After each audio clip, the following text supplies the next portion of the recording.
Hey everybody, and welcome to this Dueling Rabbits Productions video about my favorite subject of all time, drawlooms and their ways. Today we're going to carry on directly from where my last video left off and consider how we can use our vertical countermarch with the simplest tie-up in the world. Previously, we examined how to make the most of our vertical countermarch and looked at various strategies for balancing our system and keeping all the moving parts from causing one another grief. No doubt you are now so comfortable with your two sets of lambs that tie-ups are a breeze. But what if you feel like simplifying your life even further? What if you want to limit your countermarch tie-ups to one set of lambs and one cord only for each treadle? By thinking about our countermarch jacks a little differently, we can use them for the most elegant tie-up of all time. It's amazing. Here's how. The first thing we're going to do is remove our upper lambs completely from the loom. I know, it seems radical.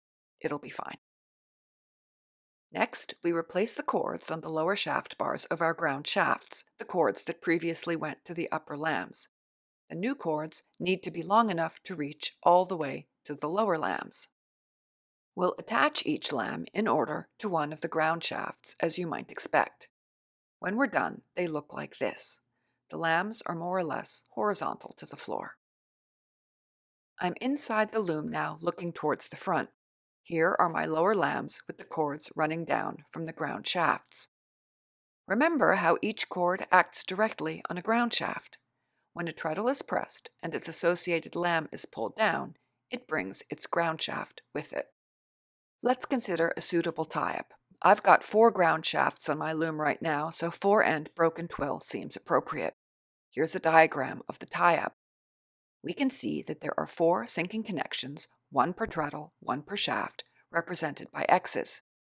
These X's show where we will drop our black beaded cords through the lambs. So far, our procedure is identical to the one for our countermarch tie-up that we looked at before. The only difference here is that we are dropping our black beaded cords through our lower lambs rather than our upper lambs. When we connect these cords to our 4 treadles, one ground shaft will be pulled down whenever a treadle is pressed. Easy.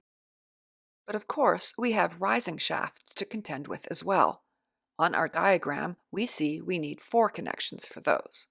Normally, our white beaded cords would go in the holes I'm pointing to now. It doesn't seem possible to have rising and sinking connections governed by the same jack and the same lamb. So what do we do now? Let's look at the diagram again. When the shaft at the front of the loom goes down, the shaft at the rear of the loom goes up. When the shaft at the rear of the loom goes down, the shaft at the front goes up. These 2 shafts are opposites. The second shaft from the front has the opposite action to the third shaft from the front. This gives one pause.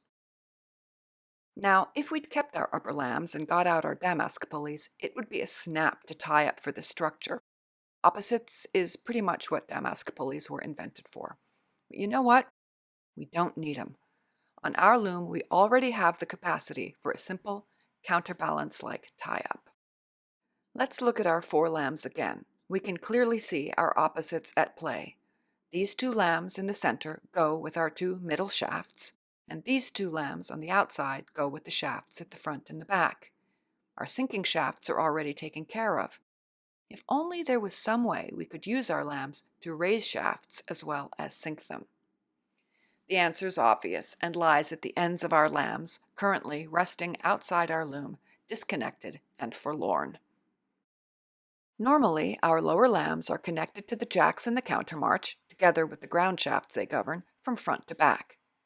The bottom cord from the jack at the front of the loom goes over the first pulley and down to the lamb at the front. The cord from the second jack from the front runs down to the second lamb from the front. The cord from the third jack goes to the third lamb, and the cord from the fourth jack to the rearmost lamb. But there is no law that says it has to be so. What's to stop us from connecting our lambs to the jacks for different ground shafts? What if, for example, we connected the jack and its ground shaft at the front of the loom to the long lamb at the back of the pack? And what if we connected the jack and ground shaft at the back of the pack to the lamb at the front? Well, I'll tell you what. We'll be able to raise and lower those shafts independently, regardless of the sinking shaft connections on the same lamb. Let's see what the jacks are doing while all this is going on. We're looking towards the front of the loom. I'm pressing a treadle now. Our black beaded connection is pulling its lamb and the shaft it's connected to down. As a result, the jack for this shaft is kicking to the left, not because it is being acted upon directly by the lamb, but because it is being acted upon by the sinking shaft. The lamb itself is acting on a second jack, the one with the new connection. It is therefore acting on a second shaft. As the lamb is pulled down, it is kicking the bottom of the second jack to the right, pulling the shaft hanging from the jack upwards. By crisscrossing our 2 outer and 2 inner cords between lambs and jacks in this manner, each lamb interacts with 2 different shafts at once, and thus does 2 different things at the same time. The lamb pulls down one shaft with the black beaded cord, while it pulls up another shaft via the cord connected to the second jack. It's cool. This works for many, many structures, twills and satins with 4, 6, or 8 ends, just to name a few. For connections to sinking shafts, we run our cords directly from the lower shaft bars to the lower lambs, and thence to the treadles. For our rising shafts, it's a little bit more complicated. We identify which shaft goes up at the same time as a shaft goes down, and then connect its jack to the sinking lamb. In this example, shaft 1 needs to go up when shaft 6 goes down, so we connect the cord from jack number 1 to the lamb for shaft number 6. We can also see that when shaft 2 goes down, shaft 5 goes up, so we connect the cord from jack 5 to the lamb for shaft 2. But lest you think we are limited to opposites as we are with damask pulleys, consider 5-end satin damask, which we tend to believe can only be woven with a conventional countermarch and 2 sets of lambs.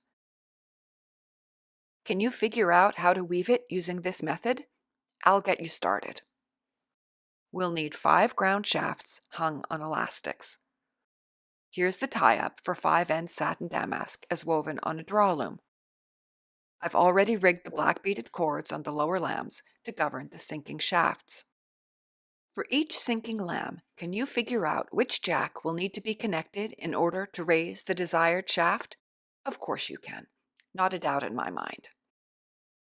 I hope you enjoy experimenting with this awesome approach to tying up the vertical countermarch on your drawloom. And as always, thank you so much for watching.